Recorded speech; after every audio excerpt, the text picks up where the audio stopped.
وَإِذَا مَرِضْتُ فَهُوَ يَشْفِينِ۔ بسم اللہ الرحمن الرحیم۔ السلام علیکم ورحمۃ اللہ وبرکاتہ۔ میں آپ کا دوست مظہر خان، آپ میرا فیس بک پیج اور یوٹیوب چینل دیکھ رہے ہیں۔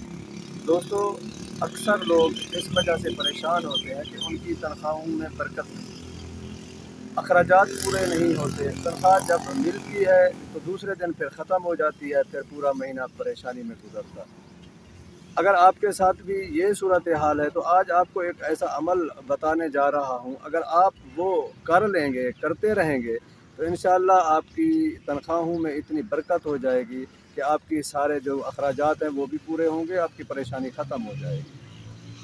دوستو، جب بھی آپ کو کوئی آمدنی آپ کے ہاتھ میں آئے، تنخواہ کی صورت میں، مزدوری کی صورت میں، کاروبار کی صورت میں یا سونے چاندی کی صورت میں، وہ چاہے جس شکل میں بھی ہو، جب بھی آپ کو وہ ملے، جب بھی آپ کے ہاتھ میں وہ آمدنی آئے تو آپ اس پر قرآن کریم کی یہ چھوٹی سی آیت 3 مرتبہ پڑھ کر اگر پھونک دیں گے۔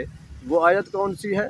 وَكَفَى بِاللَّهِ وَكِيلًا، وَكَفَى بِاللَّهِ وَكِيلًا۔ اگر آپ یہ چھوٹی سی آیت اپنی اس آمدنی پر جو جس شکل میں بھی ہے 3 مرتبہ پڑھ کر آپ پھونک دیں گے تو اللہ تعالیٰ اس میں اتنی برکت ڈال دیں گے کہ آپ کی وہ پوری ضروریات کے لیے کفیل ہو جائے گی، پوری ضروریات آپ کی پوری ہو جائیں گی۔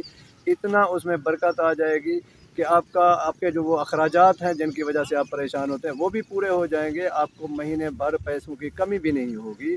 آپ صرف یہ آیت مبارکہ 3 مرتبہ اپنی آمدنی پر پھونک دیں، آمدنی چاہے جس شکل میں بھی ہے، تو اس کے برکت سے، اس عمل کی برکت سے اللہ تعالیٰ آپ کے اس آمدنی میں وہ برکت ڈال دیتے ہیں، وہ اس میں سے شر اور نقصان کو اٹھا لیتے ہیں۔